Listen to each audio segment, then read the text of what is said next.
ating seminar proper, pasalamatan po natin yung ilang mga personalidad na nasa likod ng seminar na ito. Una po yung ating Honorable Mayor, Mayor Yuri Alarca Pacomio. Siya po ang Municipal Mayor ng Tanza, Cavite. Palakpakan po natin. Sa ARSA po ay walang pinipili. Wala kayong maririnig sa akin o sa aking mga kasama. Wala kayong madidinig na magsasabing, Tol, malis ka na dyan, ARSAP ka na lang. No. Walang intention ng ARSAP na basagin ang anumang grupo. Ang intensyon lang po natin, mapalakas at may taguyod ang kaligtasan ng mga riders. Kaligtasan sa disgrasya sa motorsiklo at kaligtasan sa ilang mga tiwali na tagapagpatupad ng batas trapiko. By the way, nabanggit ko yung tiwali. For your information, hindi kinukonsinte ng pamunuan ng PNP at ng ibang mga ahensya ng pamahalaan, hindi kinukonsinte ang tiwali sa hanay. Lamang, hindi kayo kayang bantayan 24 oras. No? Kaya yun po, nabanggit ko, dalawa yung binibigyan ng atensyon ng ARSAP. At kaya po kami nagpapasalamat sa officers and members of different clubs. Siyempre, sa pamamagitan ninyo ay mas mapapalakas natin yung kampanya para sa ating advokasya. Palakpakan po sila.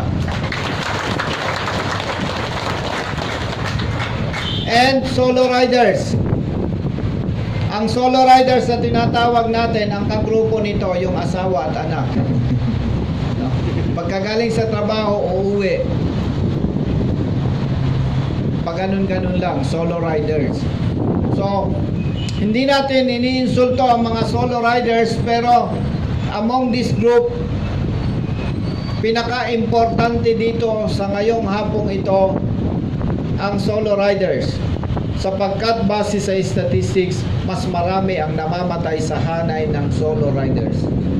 Kasi po, sa mga riders na may grupo, nagkukwentuhan yan, sinasabi, Tol, nagkamali ako, ang bilis ng takbo ko sa kurbada, dapat pala alalay lang. Pero sa ARSAP, hindi kami nangongolekta ng donation, hindi kami nangongolekta sa members. Kung saan kami galing, nagkakandak kami ng libreng seminar. But, ayaw kong sumakit ang ulo ng iba sa inyo. Maaaring magtataka yung iba sa inyo. Libre ang seminar. Pero ang ARSAP nagkakandak sa Tugigaraw, Albay, Legazpi, Nueva Vizcaya, Quezon, Rizal, at sa iba't ibang lugar ng Pilipinas. Nagkakandak sila pero libre ang seminar. Bakit nakakasurvive dito?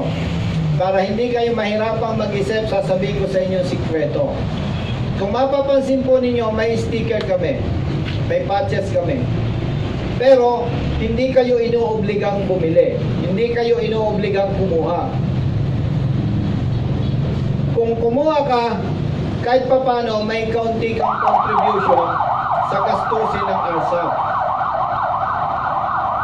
Nakakapag-contribute ka sa amin. Sa maliit na halaga, nakakasuporta ka sa amin. And sa pamamagitan nito, nasusustain yung aming gastusin. Most of the time short, most of the time kulang, pero wala tayong magagawa. Kailangang isulong natin ang ating advokasya. Isa po sa nabanggit ko kanina, ang isa sa advokasya ng ARSAP, maliban sa pagtataguyod ng kaligtasan ng mga riders, isa dito ay yung ipagtanggol kayo sa pagtatangka o sa pang-abuso ng ilang tiwali. And in this regard, hayaan po ninyong magpakilala ko sa inyo. Sapagkat mamaya, after our seminar, magbibigay ako ng calling card. Eh, paano ka naman tatawag ng alas 2 ng madaling araw kay Colonel Busita? Hindi naman sa hinahama ko kayo. Halimbawa, ikaw naman ay janitor. May cellphone ka. At naramdaman mo na pinagtatangkaan kang kutongan. Alas 2 ng madaling araw. Kung hindi mo ako kilala, baka hindi ka tatawag sa akin. Mahihiya ka o kaya matatakot ka. So sayang yung ating advokasya. Sayang na magbibigay ako ng calling card sa inyo. Kaya gentlemen and ladies, sayang po ninyo na magpakilala ako sa inyo para maramdaman nyo na hindi kayo dapat mahiya sa akin. Pantay-pantay tayo at ito ay walang pagkukunwari. Talagang tunay na ito ay advokasya na handa kami na ipagtanggol kayo. Hayaan po ninyo magpakilala ko sa inyo. Gentlemen and ladies, ako po si Police Lieutenant Colonel Bonifacio Busita. Kami po ay siyam na magkakapatid. Ako ang bunso. Maliit pa lang ako, namatay na ang tatay ko.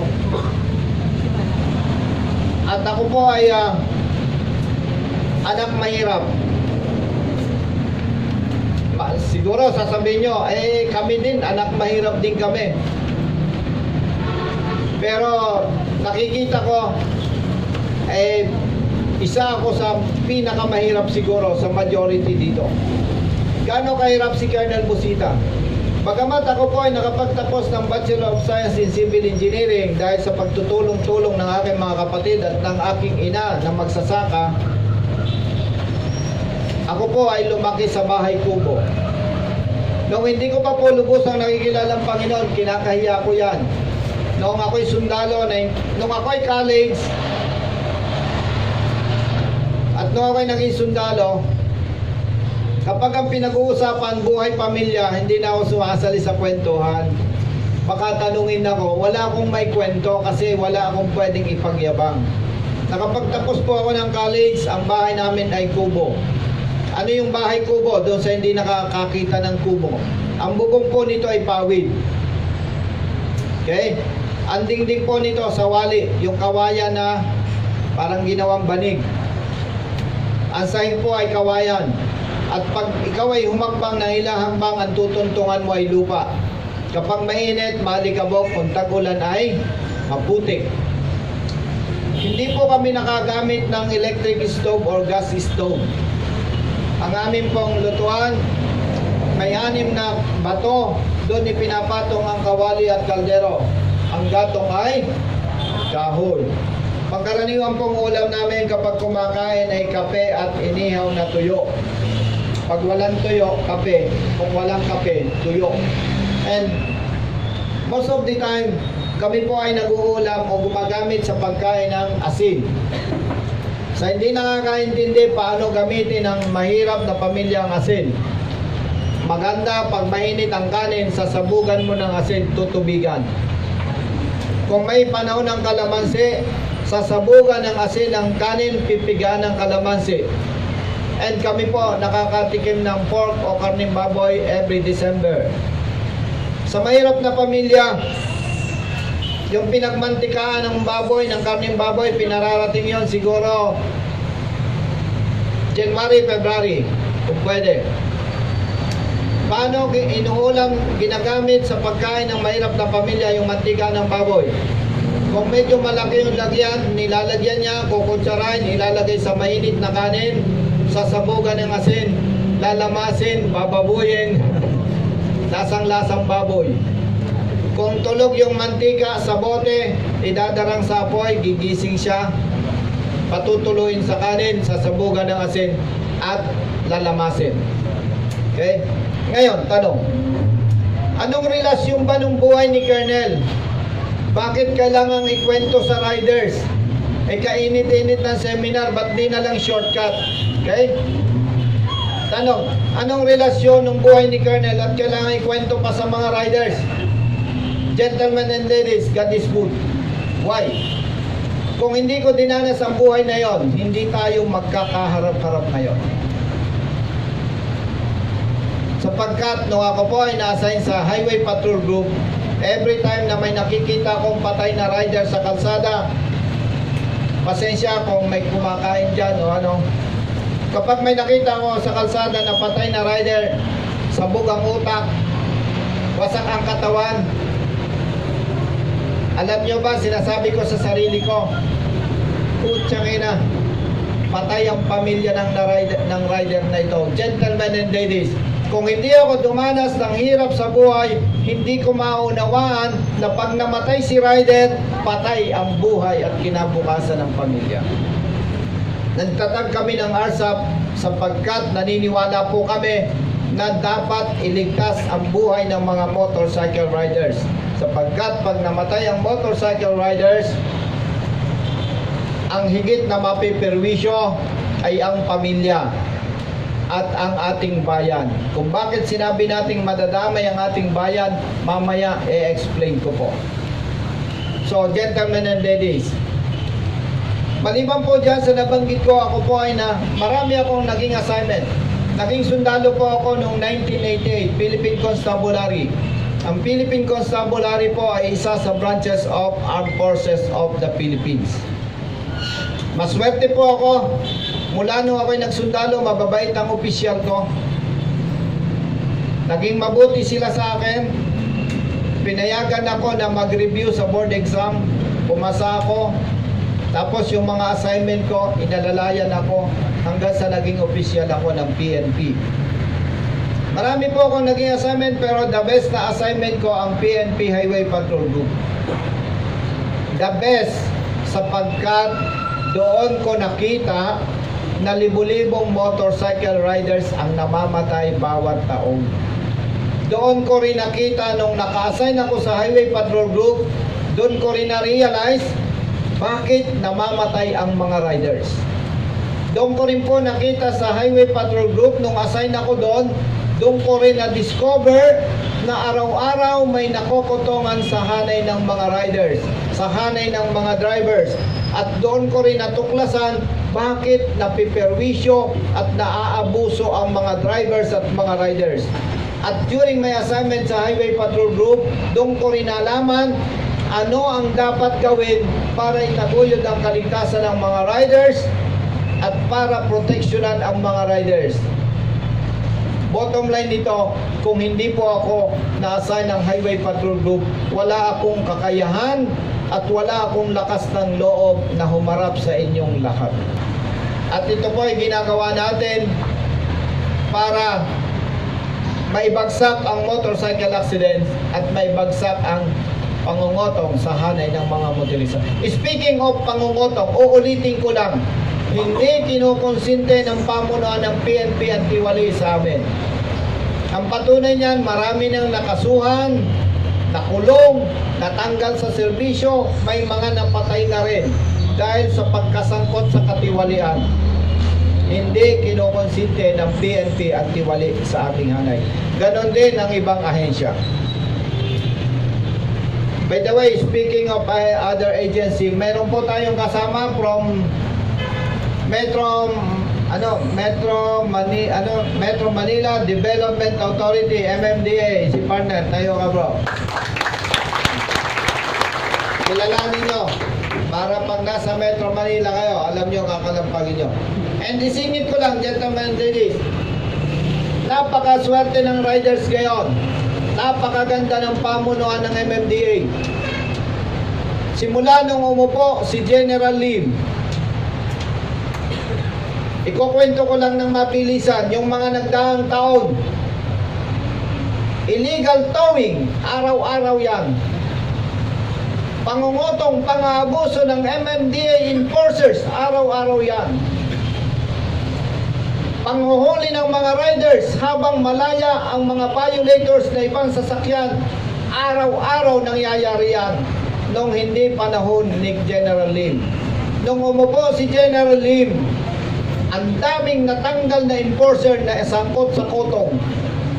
Ang daming nasuspende at na-cancel na from na whatever kung anong tawag nila doon sa towing company ng mga abusado. And nung umupo sa General Lim, pantay-pantay ang panghuhuli ngayon. Hindi lang rider ang binabantayan. Pantay ngayon yan.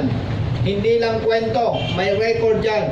Gentlemen and ladies, bilang pulis, hindi ako pwedeng magsabi ng kwento, chismis. May record yan. Kaya po, maswerte ang riders. At papansinin nyo, walang reklamo, walang ipinopost ang riders na pang-aabuso ng MMDA personnel. Kaya po naalala ko, bagamat wala si General Lim, palakpakan po natin si General Lim. And mabanggit ko nga pala sa inyo, may mga kasama tayo from Army. Merong active, merong reservist. Tayo po kayo from Army. Yeah. Thank you. Kaya kung may NPA dyan sa inyo, mamaya mag-usap-usap tayo. Ceasefire! And we believe na after our seminar, kayo ay magiging partners ng RSAP.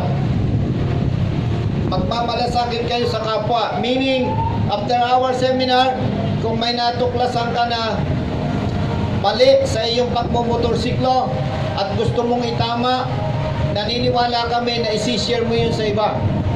Halimbawa, si partner, nakita niya yung katabi niya. Pare, nakita kita, ang bilis mo magmotorsiklo. Delikado yan, pre. Kasi ang preno ng motorsiklo, walang silbi yan eh. Pag may nag-cut sa'yo, hindi ka ng preno, so hihiga ka, masasagasa ka na ibang sasakyan. So yung ginagawa niya, suporta sa advokasya ng RSAP. Pare, kanina nakita kita, wala kang helmet eh. Nasa siko yung helmet mo. Ano ba yan? Ano bang gusto mong sabihin? Para pag nabiyak ang ulo mo at niresponde ka, may paglalagyan ng utak. Yung ba yun? Pare, magbago ka na. Sabi ni Colonel, may report daw ang DOH. Siyam sa bawat 10 na namamatay na riders, walang helmet sa ulo. Riders, mag-ingat kayong mabuti sa pagmumotorsiklo dahil base sa statistics, libo-libong Pilipino ang namamatay sa pagmumotorsiklo bawat taon. Mag-ingat kayo sa pagmumotorsiklo. So by the way, gentlemen, ladies, introduce ko po sa inyo ang RSAP dahil ang problema ng RSAP, problema nating lahat. Ang ibig sabihin po ng RSAP, Rider Safety Advocates of the Philippines. Rider safety. Nabanggit ko kanina, anong ina-advocate ng RSAP? Kaligtasan ng mga riders, kaligtasan sa disgrasya sa pagmumotorsiklo, at kaligtasan sa ilang mga tiwali at abusado. Yun po, dalawa na yon. Ito po ang logo ng RSAP. 3 stars. Ibig sabihin po, Luzon, Visayas, and Mindanao. Why Luzon, Visayas, and Mindanao? Basta may kalsada, may namamatay na rider. Luzon, Visayas, and Mindanao. At sa abot ng ating makakaya, yan ay ating pupuntahan habang tayo ay may lakas at habang tayo may buhay. Ang RSAP, Rider Safety Advocates of the Philippines. Ano ang basihan nito? Una, high incident rate of motorcycle accidents. May basihan po tayo. Base sa statistics, thousands Filipino riders ang namamatay bawat taon. Libo-libo. Mahigit 60% ng mga namamatay na riders, mga tatay at mga nanay. May basihan po tayo dyan, libo-libo. Pero, kung hindi ako nagkakamali, wala tayong alam na programa ang gobyerno para i-address ang motorcycle accidents. Napakaganda na sana kung mahigpit na ipatutupad ang helmet law. Ang problema, base sa ating mga nakikita sa iba't ibang syudad at bayan, hindi na ipapatupad ng maayos ang helmet law. Resulta, maraming namamatay na riders, biyak ang ulo, buo ang siko. Ano ang vision ng RSAP? Ang vision ng RSAP, sa pamamagitan ng ating pagtutulong-tulong, ibabagsak natin ang motorcycle accidents, ibabagsak natin ang pangumoto sa hanay ng motorista. At yan ay kayang-kaya. Paano? Simple education. Seminar. Ano ang mission ng RSAP? Ang mission ng RSAP ay mag-conduct ng libreng seminar sa mga motorcycle riders para maiangat ang kaligtasan ng mga ito. Tanong, bakit libre? Sagot, kapag may bayad, hindi kayo dadalog. Ano ko yan? Walang pupunta. Pero ang gagaling bumili ng sigarilyo. No? Ang gagaling uminom ng gin. Mamaya pag-uusapan natin ng gin, ha? Hintayin nyo. So, yun po. Anong binibigay ng ARSAP? Una, libreng seminar. Pangalawa, certificate. Bakit nagbibigay ng libreng certificate ang ARSAP? Sapagkat naniniwala tayong lahat, magtatagumpay tayo. At pagdating ng araw na matagumpay na tayo, tayong lahat ay magsasabi na bumagsak ang motorcycle accidents, bumagsak ang pangungotong sa halay dahil sa ating lahat, hindi dahil kay Colonel Busita. Pangalawang dahilan, nagbibigay tayo ng certificate para kung ang natapos mo grade 2, wala kang certificate, ngayon, magkakameron ka.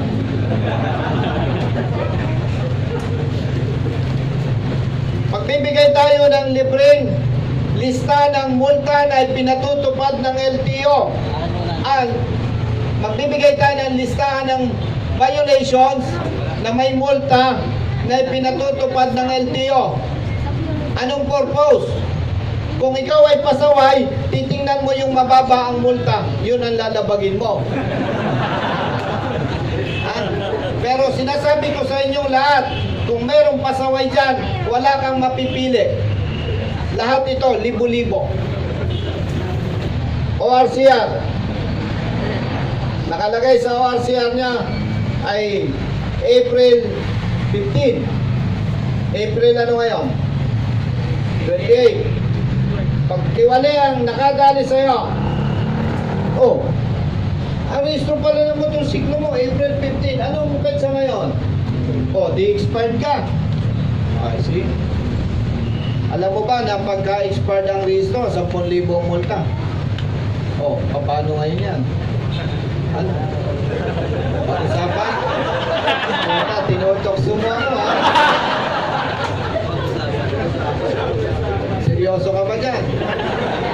O sige, magkano? Ayan, o. Nakangutang ba ako sa'yo? Hindi. Kaya, nag-o-offer ka eh. Ang multa nito, 10,000. Sige, para, alam mo, mabait ako eh. 5,000 na lang. May pera ka ba dyan ngayon? Wala. Bo, nakaswerte ako. Hindi man. O sige, may pera ka pala. Gawin na natin 7,500. So, meaning, anong pang-aabuso doon? Sapagkat si kapatid ay kulang sa kaalaman, aabusuin ng tiwali. Kasi, anong sabi? Yung kanyang rehistro, April 15, 2018, April 28 ngayon, 2019. Pag hindi mo alam, expired talaga. Pero ang totoo, dahil April 15, ang palisiya ng LTO, magagamit niya ngayon, buong Abril. May 1 siya expired. Hindi pa siya expired ngayon. Ay pero dahil siya ay walang alam, inaabuso ng tiwali. Ay samantalang kung may calling card ka, parang niloloko ko nitong enforcer na tatawag ka. Sir, Colonel Busita, ay nahuli po ako eh. Sabi po expired. O ano bang petsa ng registro niyan? Sir, April 15 po. Buong month of April. Hindi pwedeng hulihin yan. Kausapin ko yung enforcer. Ay sir, ayaw pong makipag-usap sa'yo. May loudspeaker pa yung cellphone mo? Wala sir. Buisit. Punto na. Pag rider kayo, may loudspeaker. Anong purpose ng loudspeaker? I-loudspeaker mo. Bro, si Colonel Busita ito. Hindi mo pwedeng hulihin yan. Ang expiration yan, pwede niyang magamit buong month of April. Ngayon, kung sa palagay mo ay tama ka, tuluyan mo. Kung ayaw mo ng problema, bitawan mo yan. See? Ibig sabihin, wala siyang violation, pero kinakargahan. Ano pa? Lisensya. Okay. ORCR. Oh, ikaw pala si Mr. De La Cruz. Ay, ang motorsiklo mo kay Mr. De Los Reyes. May deed of sale ka ba? O, di sasabihin, sir, wala po. Yan po ay kumpare ko, hiniram ko lang.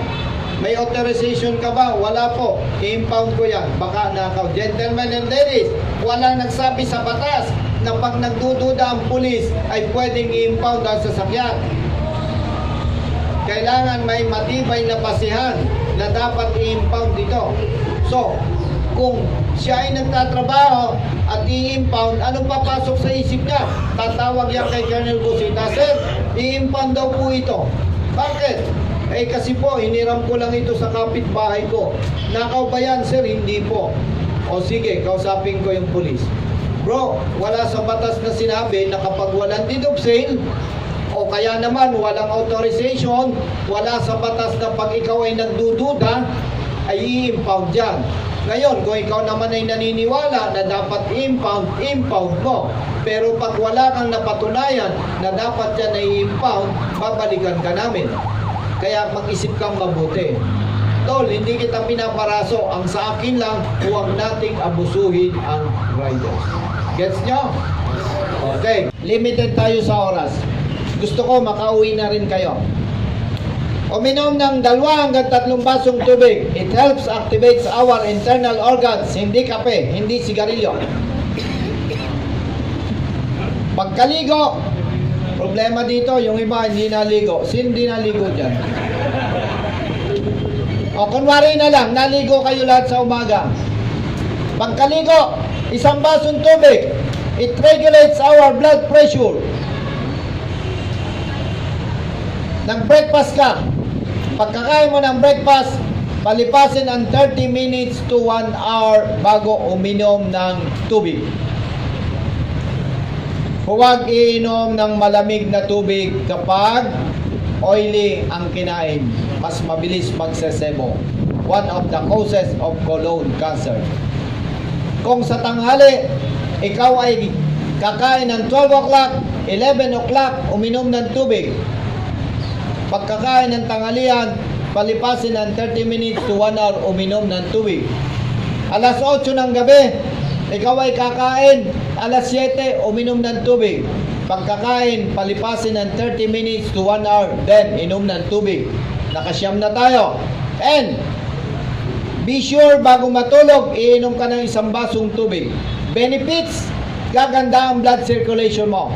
Pag maganda ang blood circulation mo, pati yung pagdumi mo maganda. Pag hindi maganda ang iyong pagdumi at dumadanas ka ng constipation, pag sinabing constipated, gentlemen and ladies, yung ang iyong dumi, yung iyong tae ay dry. Kung ang iyong tae, ang iyong dumi ay dry, ibig sabihin, yung fluid ng iyong dumi, inaabsorb ng iyong katawan, laso niyan, toxic yan, tatamaan ka ng sakit na malala. Ano pa ang maganda pag tama ang pag-inom mo ng tubig? Malayo ka sa high blood. Ano pa? Lalakas ang resistensya mo. Mas madalas ang flag ceremony kaysa flag retreat. Grabe, ang dami kong sinabi. Yun lang ang nagustuhan nyo. Flag retreat. No? Gentlemen and ladies, mas lalakas ang inyong katawan para sa inyong trabaho. Magbe-benefits kayo. Dahil mahal natin ang ating sarili, mahal natin ang ating pamilya. Gentlemen and ladies, uminom ng tama sa tubig. There is no harm in trying. Lahat ng inadvisean ko at sumunod, thumbs up sila.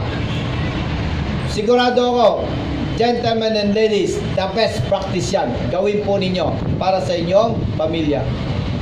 Healthy foods. Ano ang healthy foods? Fruits, vegetables, fish. Yung pwedeng kain ng hilaw-hilaw like ampalaya, pipino, carrots, yung mga pwede. The best yan. Alam ninyo yan kung ano yung healthy foods. Unhealthy foods. Pork, puro turok, puro gamot. Chicken, puro turok, puro gamot. Masama yan. Anong magandang chicken? Native chicken. Anong hindi maganda sa native chicken? Kung ito ay manok ng kapitbahay. Baka malakas ka pa, mapatay ka na. Ha? Ano pa ang unhealthy foods? Processed foods. Longganisa, tocino, hotdog. Yes, corned beef, instant noodles. Masasama yan, alam niyo yan. Mga kapatid, yung mga kasabayan ko sundalo na nagsisigarilyo, mga patay na po. And huwag ma-open Huwag sasama ang loob ng mga kapatid na riders na nagsisigarilyo. Lilinawin ko po, ang ARSAP hindi nakikialam sa inyo. Nagpapaalala lamang na kung hindi ninyo titigilan ng sigarilyo, yan ang papatay sa iyo. Kawaawa ka, kaawa-awa ang iyong pamilya. Wala kaming pakialam. Ibig sabihin, ikaw ay may talino, nagpapaalala lamang kami para hindi ka magsisi. Quit smoking. Drinking of liquors. Pag sobra kang lumaklak, ginagawa mong kilawin ang iyong internal organs. Kumuha ka ng suka, yung bituka ng manok, tsaka yung atay, lagay mo doon. Ganon ang ginagawa mo sa iyong internal organs. Karaniwang sakit ng lasinggero, cancer sa atay, cancer sa lungs, or even pagsisigarilyo, cancer sa lungs. O gentlemen and ladies, maawa tayo sa ating sarili at sa ating pamilya. Yung masyadong malakas uminom ng alak, kalimutan na, tama na, sobra na. Ang mahirap pa dyan sa marami sa inyo, ang gagaling uminom, hindi marunong bumili. Diba? Oh. Nakikiinom lang. No? Nagwawala pa. May nag-post. Paano raw masasabi yung kainuman mo na hindi ma-open kasi ang lakas sa pulutan? Ano sasabihin mo para hindi siya ma-open? Simple lang, pare, parang paborito mo yan ha, ubos na eh. Diba? So gentlemen and ladies, gamitin ang talino, piliin ang pamilya, kalimutan ang sigarilyo at pagiging lasinggero. Pag ginawa mo yan kapatid, sigurado ako, hindi ka magsisisi. Hindi ka magsisisi.